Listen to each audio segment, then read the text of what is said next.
Peace reigned in Lysoria. Decades had passed since Malgath's defeat.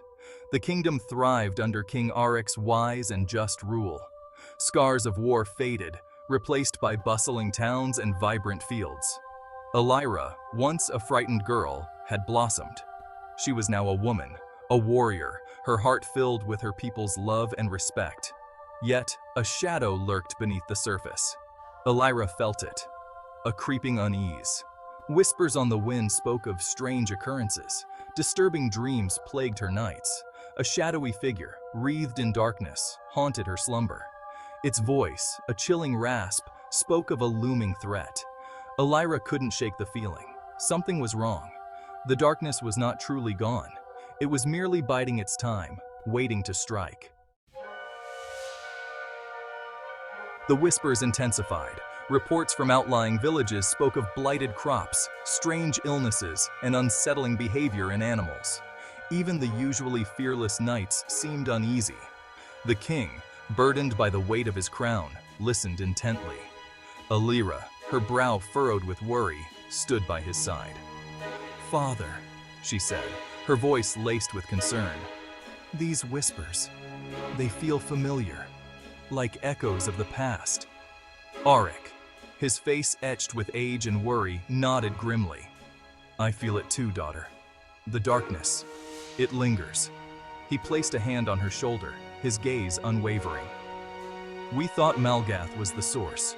We were wrong. He was merely a symptom. The true evil runs deeper." Elira, her jaw set with determination, met his gaze. "Then we root it out. We face it as we faced Malgath."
Call to arms. Preparations began immediately. The urgency of the situation was palpable, and every able-bodied individual was called upon to contribute. The kingdom had faced many threats before, but this one felt different, more ominous. Word was sent to their allies from the last war. Messengers rode tirelessly, their horses galloping through the night to deliver the urgent summons. The bonds forged in the fires of previous battles were now being called upon once more. The dwarven king, Borin Stonehammer, pledged his finest warriors. These stout-hearted dwarves, with their unbreakable spirit and unmatched skill in battle, were a formidable force. Borin himself, a legend among his people, would lead them. The elven queen, Lyra Nightsong, promised the swift arrows of her archers. Her warriors, known for their grace and deadly precision, were the pride of the elven realms. Lyra, with her ethereal beauty and sharp intellect, was a leader who inspired unwavering loyalty. And from the southern deserts, the enigmatic oracle, Zia, promised her guidance. Zia's wisdom was legendary, her visions often the key to victory in the most desperate of times. Her presence alone brought a sense of calm and clarity to the chaos of war. Within days, the courtyard bustled with activity. The once quiet space was now a hive of preparation, with soldiers, blacksmiths, and strategists working in unison. The air was thick with the sounds of clanging metal and the murmur of urgent conversations. Blacksmiths hammered steel, their anvils ringing with a fiery symphony.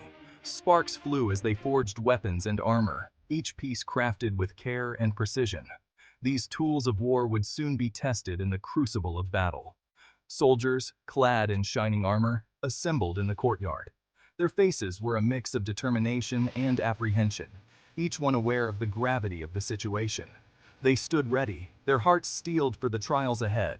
The air crackled with anticipation and a hint of fear. Every soldier knew the stakes. and the weight of their duty pressed heavily upon them. Yet, amidst the tension, there was also a sense of unity and purpose. Elira, clad in polished steel, moved among them, her presence a beacon of hope. Her leadership had always been a source of strength for her people. She spoke words of encouragement, her voice steady and reassuring. She greeted each warrior with a nod, her eyes reflecting their determination. Elira's connection with her troops was profound. She knew many of them by name and understood their fears and hopes. Her hand rested on the pommel of her sword, a gift from her father, forged in the heart of a dying star. This sword was not just a weapon, but a symbol of her heritage and the legacy she was determined to uphold. The time for whispers was over. The final preparations were complete, and the moment of truth was at hand. Every soldier knew their role, and every leader had their strategy in place. The time for action had arrived. With a collective breath, the army began to move, their steps in unison, their resolve unshakable. The fate of the kingdom now rested on their shoulders, and they marched forward, ready to face whatever lay ahead.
Prickling at the back of her neck, an unrelenting reminder of the unseen eyes that tracked their every move.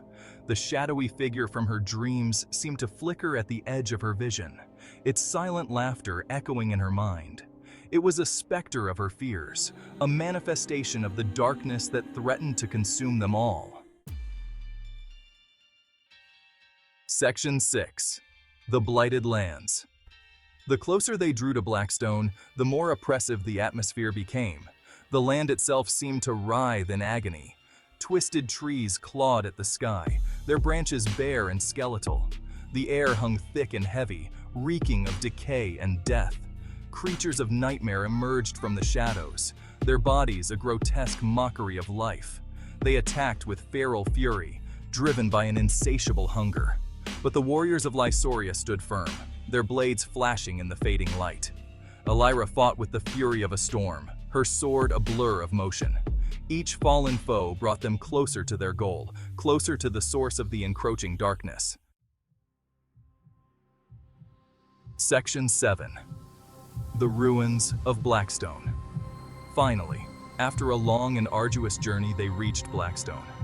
The once mighty fortress now lay in ruins, its towers crumbled and broken, a shadow of its former glory.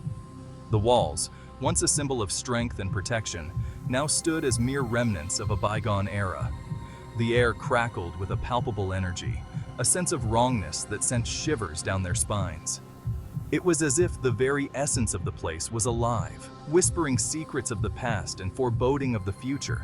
The shadowy figure from Elira's dreams coalesced before them, its form shifting and swirling like smoke.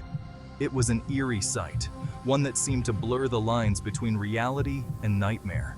It spoke, its voice a raspy whisper that seemed to claw at their very souls. Each word it uttered felt like a dagger, piercing through their resolve and sowing seeds of doubt. "You dare return to this place?" it hissed, its voice dripping with malice. "This place of power, this place of despair. You are fools to think you can change what has been set in motion." Elira stepped forward, her chin held high, her eyes burning with determination. She had come too far to be swayed by fear now. "We are here to end this," she declared, her voice steady and unwavering. The group stood behind her, their faces set with grim determination. "To banish the darkness once and for all," she continued, her words echoing through the ruins like a battle cry. They had faced countless trials to reach this point, and they would not falter now. The figure laughed, a chilling sound that echoed through the ruins. "Foolish mortals," it hissed, its voice filled with contempt. "You know nothing of the power you seek to control. This power is beyond your comprehension, beyond your control. You will only bring about your own destruction." The shadowy form seemed to grow darker, more menacing as it spoke, its presence a looming threat over the group.